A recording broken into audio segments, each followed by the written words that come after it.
Assalamualaikum warahmatullahi wabarakatuh. Saya Anugrah Cinta Maharani dari kelas C3. Pada hari ini saya ingin menyampaikan materi tentang Pancasila. Video ini saya buat untuk memenuhi nilai mata kuliah Pancasila. Pancasila sebagai sistem filsafat adalah kesatuan dari berbagai unsur yang memiliki fungsi tersendiri, tujuan yang sama, saling keterikatan dan ketergantungan. Filsafat adalah upaya manusia mencari kebijaksanaan hidup dalam membangun peradaban manusia. Pancasila adalah ideologi dasar dalam kehidupan bernegara Indonesia.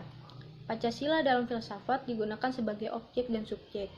Objek untuk dicari landasan filosofinya, dan subjek untuk mengkritisi aliran filsafat yang berkembang. Maka dari itu, Pancasila harus menjadi orientasi pelaksanaan sistem politik dan pembangunan nasional. Kita sebagai warga negara Indonesia seharusnya mempelajari betul apa makna landasan filosofi Pancasila dan juga mengkritisi prinsip-prinsip kehidupan kita dengan melihat Pancasila. Bukan ketika ada prinsip hidup kita yang berlawanan dengan Pancasila, kita malah ingin mengganti ideologi Pancasila tersebut. Pancasila memiliki 3 landasan pijak filosofis, yaitu ontologis, epistemologis, dan aksiologis. Ontologis dalam filsafat adalah tentang hakikat yang paling mendalam dan paling umum atau mendasar. Epistemologis adalah tentang sifat dasar pengetahuan. Aksiologis adalah tentang penelitian tentang nilai-nilai. Landasan ontologis Pancasila adalah pemikiran filosofis atas sila-sila Pancasila sebagai dasar filosofis negara Indonesia.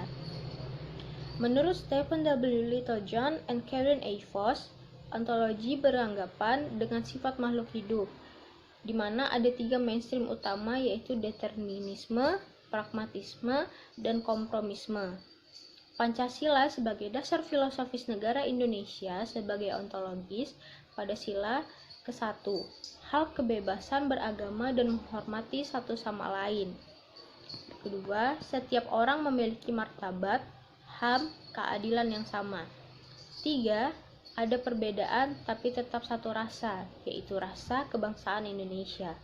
4. Sistem demokrasi melalui musyawarah demi tercapainya mufakat untuk menghindari dikotomi mayoritas dan minoritas.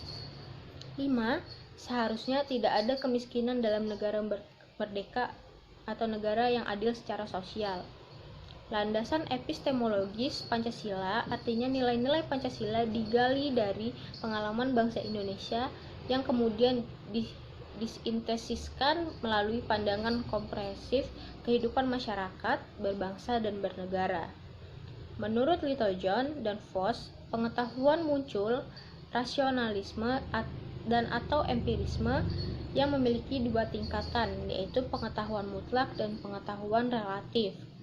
Berdasarkan epistemologi atau pengetahuan, filosofi Pancasila pada sila ke-1, pengalaman kehidupan beragama bangsa Indonesia. 2. Pengalaman ditindas penjajah selama berabad-abad. Ketiga, pengalaman terpecah belahnya bangsa atas adu domba Belanda melalui politik divide et impera. 4. Pengalaman budaya turun-menurun bangsa Indonesia dalam bermusyawarah mufakat. 5. Pengalaman budaya turun-temurun bangsa Indonesia dalam bergotong royong. Landasan aksiologis Pancasila artinya nilai atau kualitas yang terkandung dalam sila-sila Pancasila. Pancasila mengandung spiritualitas, kemanusiaan, solidaritas, musyawarah, dan keadilan. Pancasila merupakan sumber nilai untuk memahami hidup berbangsa dan bernegara secara utuh.